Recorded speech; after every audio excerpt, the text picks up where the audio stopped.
네, 안녕하십니까. 자슈아 트리입니다. 네, 오늘은 예수와께서 이 땅에 오신 날이 언제인가, 그리고 이 날짜를 아는 것이 왜 중요한가에 대해서 말씀을 나누고요. 결론적으로 성경은 왜 예수와의 탄생 날짜를 명확하게 명시하지 않았는가에 대해서도 말씀을 나누도록 하겠습니다. 여러분, 시간이라는 개념은 지구가 태양을 일정한 속도와 일정한 궤도로 돌듯이 시간 역시 일정한 사이클이 순환되는 개념입니다. 물리학자들이 생각하는 시간의 개념은 다를 수 있지만 하나님의 관점에서 또 성경적인 관점에서 시간이라는 개념은 그 창조된 목적이 하나님께서 당신의 백성과 특정한 때에 또 특정한 장소에서 반복적으로, 왜요? 시간 사이클이 반복되기 때문에, 시간은 이 사이클이 반복되기 때문에 반복적으로 만나시기 위해서 창조된 개념입니다.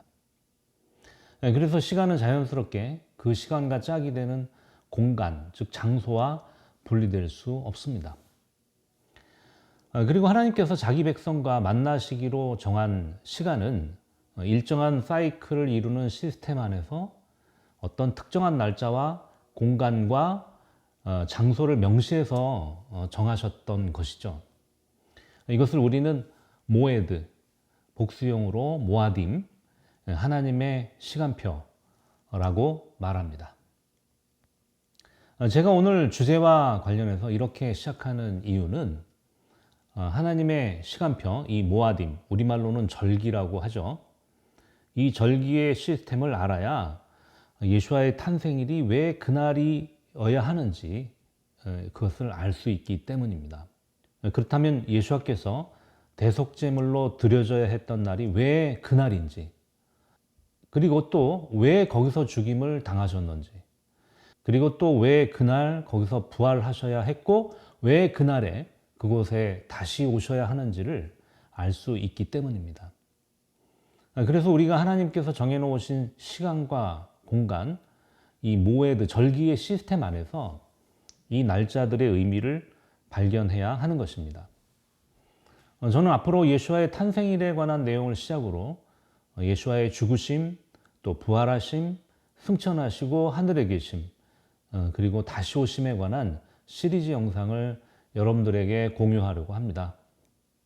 이렇게 하다 보면 어떻게 해요? 예수와의 사역을 이 모아딤의 시스템 안에서 따라가다 보면 여러분들이 성경 전체가 한눈에 들어오는 것을 경험하게 되실 것입니다. 네, 하나님의 시간표, 이 절기에 대해서는요, 성경에 비교적 자세히 설명되어 있습니다. 물론 더 깊이 공부하려면 성경에 나와 있는 내용으로는 좀 부족하기 때문에 유대인들의 가르침을 받아야 합니다. 안타까운 것은 이 하나님의 시간표, 모아딤에 대한 내용들이 성경의 많은 부분들을 차지하고 있음에도 불구하고 성경의 독자들 대부분이 한 번도 제대로 배워본 적이 또 들어본 적이 없다는 것이죠.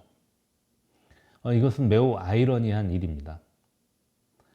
오히려 성경에 없는 로마 카톨릭이 정한 교회 절기에 대해서는 관심이 있지만 또 알지만 많이 들어봤지만 성경에 나와 있는 이 절기 모아딤에 대해서는 우리가 별로 들어본 적이 없다는 거예요.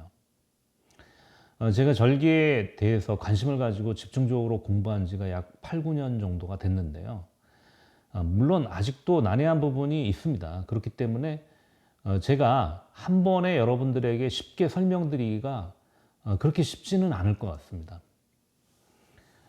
이스라엘의 랍비들은 절기에 대한 파트만 최소한 2년 이상을 예시바 학교, 랍비 학교에서 배운다고 합니다. 뭐 그들이 2년만 배우겠습니까? 쌓여있는 자료도 방대하고 그들이 평생 배우면서 이 성경 해석에 이 절기를 적용합니다. 아무튼 제가 아는 범위에서 최대한 쉽게 여러분들에게 저의 앞으로 업로드될 영상들 안에 담아가지고 설명해 보도록 하겠습니다. 계속 말씀드리지만 뭐 사순절이니 성금요일이니 부활절이니 맥추절이니 또 뭐 성탄절 같은 이 교회 절기, 이 교회 절기는 로마 교회가 성경에 근거하지 않고 태양신 숭배의 시스템 안에서 가장 근접한 날짜들을 택해서 원래 오리지널 날짜를 파괴해버린 거죠. 또 변개해서 우상 숭배와 연관된 날짜를 택한 거예요. 그럼으로써 전혀 다른 의도를 가지고 만들어낸 날짜들이라는 사실을 여러분들이 알아야 합니다. 하나님의 절기는 성경에 명령되어 있을 뿐만 아니라 이스라엘이 존재하는 한 계속 기념하고 지켜야 하는 하나님의 법입니다. 이 법은 매우 정교하게 설계되어 있고요. 매우 실제적인 적용이 일어나는 하나님의 시간표입니다. 성경과 이스라엘 역사를 통해 보면 하나님의 시간표, 이 모아딤의 사이클에 굉장히 중요한 일들이 실제로 일어났고요. 또 앞으로 그 모든 예언들이 일어날 것입니다. 이것은 하나님께서 자연의 질서를 조율하시고 당신의 백성들을 통치하시기 위한 중요한 수단으로 택했기 때문에 절기의 날짜를 만약에 변경한다거나 그 의미를 다른 데 두는 것을 하나님께서는 매우 싫어하셨습니다. 이것을 여로보암의 죄라고 하는데요. 이 죄에 관한 것을 성경 곳곳에서 경고로 분명히 말씀하고 계십니다. 자, 그럼 오늘 주제로 다시 돌아가서 여러분들 먼저 결론부터 말씀드리겠습니다. 네, 예수와의 탄생일이 언제냐?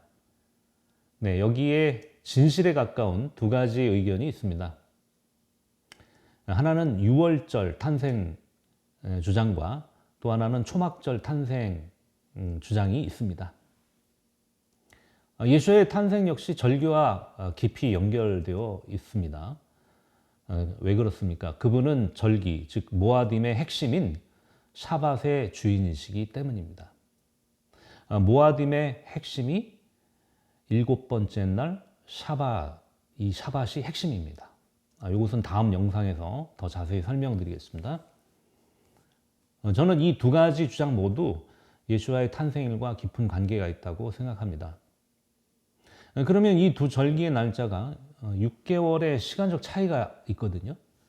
그런데 왜 모두 정답이 될 수 있느냐라고 생각하실 텐데요.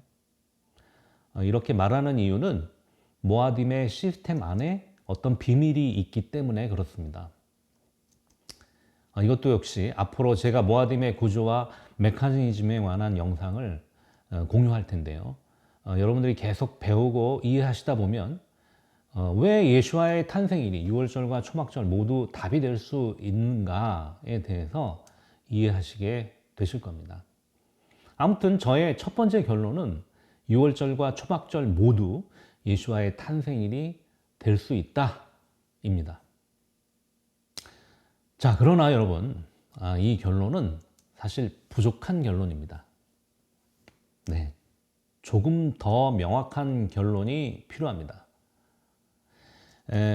저의 답은 예수와의 탄생은 유월절, 즉 니산월 14일이 끝나는 저녁이다가 저의 답입니다. 네, 예수와께서 돌아가신 날이죠. 그런데요, 이 주장이 더 완벽한 답이 되려면 이 주장과 함께 반드시 따라와야 하는 주장이 있어야 합니다. 네, 바로 재림 예수와는 초막절, 즉 티슈레이월 14일이 끝나는 저녁에 오신다입니다. 네, 이 두 가지가 짝을 이루었을 때 예수와의 탄생, 즉 초림 사건과 예수와의 다시 오심, 즉 재림 사건을 신학적으로 매우 설득력 있게 연결해서 설명할 수 있기 때문입니다. 자, 다시 한번 설명드리면 초림 예수와의 오심, 즉 예수와께서 이 땅에 태어나신 날은 유월절이고 그분이 다시 오실 왕, 재림 예수와 그분이 다시 오실 왕으로 오실 그 재림 예수와는 초막절에 오신다. 이것이 한 짝으로 설명되는 것이 더 명확하고 완전한 결론이다라고 말씀드릴 수 있습니다. 자, 이제 결론을 먼저 말씀드렸으니까 제가 왜 이렇게 말하는지 이제 구체적으로 하나하나씩 살펴볼 텐데요. 먼저 초막절 탄생을 주장한 입장의 근거들과 6월절 탄생을 주장하는 입장의 근거들을 비교해서 설명드리겠습니다. 그리고 뭐 부족한 부분들은 모아딤의 구조와 메커니즘이라는 다음 영상을 통해서 보충 설명해 드리도록 하겠습니다. 초막절 탄생의 입장은 최근 시중에 많이 나오는 입장이기도 해요.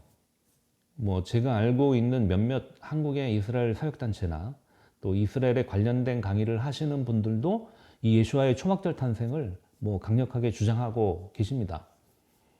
개인적으로 존경하는 메시아닉인 뭐 엘샤다이 미니스트리 마크 빌츠 목사님도 이 입장을 지지하는데요. 제가 아쉬운 점이 있습니다. 이분들의 주장의 아쉬운 점은 예수와의 탄생이 뭐 절대 6월절이 될 수 없다라고 말하는 부분이에요. 12월 25일 탄생, 뭐 이거는 명확하게 아닌 것을 여러분들도 뭐 많이 아시게 될 겁니다. 이것을 부정하는 데는 이런 제안들, 초막절 탄생설의 제안이 좋은 제안이 될 수 있습니다. 그렇지만 그렇다고 해서 6월절 탄생에 관한 주장을 부정하는 것에 대해서는 개인적으로 저는 좀 아쉽다는 말씀입니다. 왜 이런 결과가 나올까? 이런 생각에는 모아딤의 시스템을 이 반복되는 사이클로 또 한 짝을 이루는 사이클로 이해하지 않고 이 직선적인 개념으로 이해해서 그런 게 아닌가라고 생각해 봅니다. 이게 무슨 말인지는 역시 다음 영상을 통해서 이해하시면 될 것 같습니다. 어쨌든 지금부터 초막절 탄생을 주장하는 이유가 무엇인가에 대해서 말씀드리겠습니다. 첫 번째 이유는 예수와께서 탄생하신 장소를 우리간으로 보는 관점입니다. 네, 누가복음 2장 7절을 한번 보시겠습니다. 첫 아들을 낳아 강보로 싸서 구유에 뉘었으니 이는 여관에 있을 곳이 없음이러라. 누가복음 2장 7절 설명에서 정황상 요셉과 마리아가 예루살렘에 올라갔을 때 어떤 이유로 여관을 얻지 못한 상황이었습니다. 그리고 그들이 예수아를 낳았을 때, 즉 아이를 낳은 장소를 추정해 볼 만한 단어가 나오는데요. 네, 바로 구유라는 단어입니다. 동물의 먹이통이죠. 이 구유에 아이를 뉘었다고 하는 것은 그들이 묵었던 장소가 여러분 어디였다고 추측할 수 있습니까? 네, 동물들의 거처인 우리간이나 우리간과 가까이 있었다는 반증이 되겠죠. 그런데 이것을 매우 흥미로운 구절과 연결시켜서 설명합니다. 창세기 33장 17절인데요. 이 구절에서 야곱이 에서와 헤어지고 숫곳에 도착했을 때 자기 동물을 위해서 우리간을 지었다라는 표현이 나오는데요. 바로 이 우리간이라는 단어가 초막, 임시거처를 뜻하는 수컷이라는 단어입니다. 이 수컷이라는 단어와 동일하기 때문에 예수와께서 탄생한 장소가 우리간으로 추측해 볼 수 있고, 물론 우리간이라는 단어는 안 나오죠. 누가복음 2장 7절에 그 구유라는 단어 때문에. 그래서 우리간과 같은 단어인 숫콧과 이 초막절을 연관해서 설명할 수 있기 때문에 결국 예수와의 탄생을 초막절로 이해할 수 있다라는 관점이죠. 뭐 저는 이것을 확실한 증거라고 볼 수는 없다고 생각하지만 상당히 흥미로운 연결이다라고 생각합니다. 그리고 두 번째 이유는 요셉과 마리아가 인구조사를 위해서 예루살렘에 올라간 게 첫 번째 목적이 아니라, 사실은 뭐 성경이 그렇게 나오니까 사실은 절기를 지키러 올라간 것이 첫 번째 목적이었다라는 주장입니다. 바로 그 절기가 초막절이었다는 주장인데요. 요셉과 마리아가 예루살렘에 올라간 때가 마침 많은 유대인들이 이 절기 행사에 참여하고 또 겸사겸사 올라간 김에 인구조사에 응하기 위해서였다는 것이죠. 그래서 예루살렘뿐만 아니라 주변 도시에도 많은 사람들이 몰려 있었고 머물러 있었기 때문에 요셉과 마리아가 여관을 구할 수 없는 상황이었다는 것을 우리는 추측할 수 있습니다. 그러나 여기서 문제는 이스라엘에 사는 유대인들이 남자들이라면 6월절, 오순절, 초막절 이 3대 절기에 예루살렘에 다 올라가야 돼요. 그러니까 뭐 이런 상황은 초막절에만 있는 상황이 아니라는 거죠. 6월절, 오순절에도 이런 상황이 가능하기 때문에 이때가 반드시 초막절이었다라고 단언할 수는 없는 것입니다. 또 이것과 관련해서 세 번째 이유가 있습니다. 베들레헴의 목자들이 들에서 밤까지 양들을 지키며 칠 수 있었던 마지막 시기가 태양력으로 9월에서 10월에 해당되는 초막절까지만 가능하다라는 주장입니다. 결국 겨울에는 뭐 추워서 밤에 양들을 칠 수 없다는 얘기죠. 만약에 그렇다면 봄철과 여름철에도 목자들이 밤에 들판에 있었을 가능성이 있게 되는 거잖아요. 별다른 설명 없이 만약에 이렇다면 여름이나 가을, 봄에도 가능하다는 얘기예요. 그렇기 때문에 이때가 꼭 가을철인 초막절이다라고 단정할 수는 없는 것이죠. 물론 이런 주장들은 예수와의 탄생이 뭐 12월 25일에 해당하는 겨울이 될 수 없다는 좋은 증거로 채택될 수는 있습니다. 그런데요, 여러분, 실제로 이스라엘에서 특히 베들레헴에서 목자들이 밤에 집중적으로 양들을 지키는 시기는 초막절이 있는 9월에서 10월 사이의 가을이 아닙니다. 이건 뒤에서 자세히 설명드리도록 하겠습니다. 그리고 네 번째 이유가 있습니다. 세례 요한의 아버지 사가랴가 이 아비야 반열에 속한 제사장이었습니다. 그렇기 때문에 그의 성전 본사 시기를 알게 되면 요한의 탄생 시점을 알 수 있게 되고 그로부터 6개월 뒤에 예수와께서 태어나신 것을 계산할 수 있다라는 주장입니다. 여기에서 가장 큰 문제는 아비야 반열의 성전 봉사 시기를 정확하게 알 수 있는가에 대한 의문이 있다는 거예요. 1년 약 52주 동안 24명의 제사장들이 성전 봉사를 2번씩 돌게 되죠. 그러면 48주를 섬기게 되고요. 또 절기 때는 24명의 제사장들이 모두 함께 섬기게 됩니다.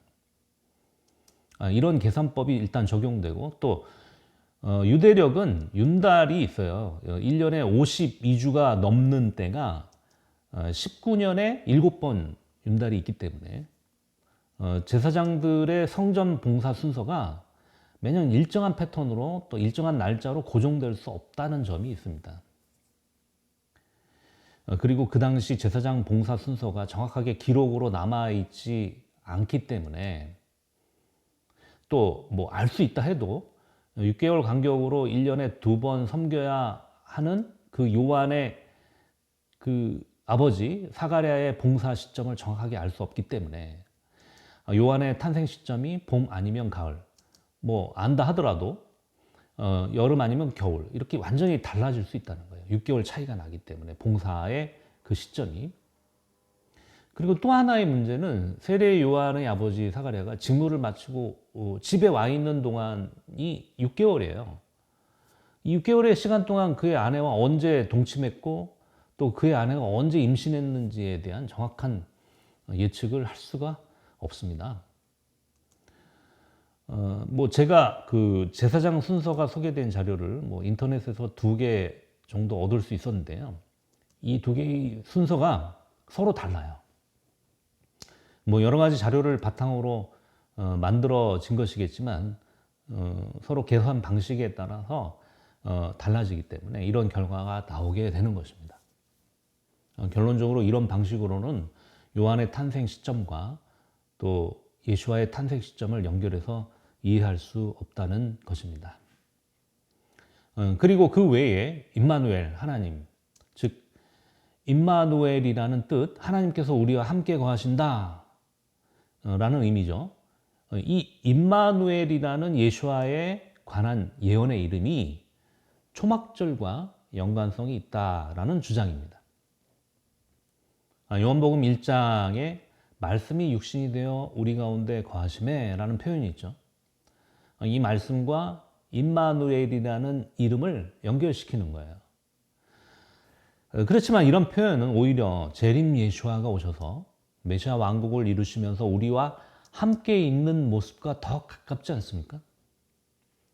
나무에 달리셔서 죽임 당하시는 어린 양의 모습이나 또 하늘로 승천하시는 모습과는 사실 좀 거리가 있습니다. 물론 우리가 여기서 알아야 될 것은 예수와께서는 재림하실 때 우리 가운데 임하셔서 임마누엘, 더 확실한 임마누엘의 이름을 가지고 오십니다. 그렇기 때문에 초림 예수와께서 임마누엘의 이름을 가지고 오시는 이유는 타당한 거예요. 비록 지금은 어린 양으로 희생당하시지만, 그리고 유대인들을 잠시 떠나시지만 그분이 다시 오시기 때문에, 다시 오실 왕 재림 예수와와 초림 예수와는 동일한 분이시기 때문이죠. 이 사실을 잊으시면 안 됩니다.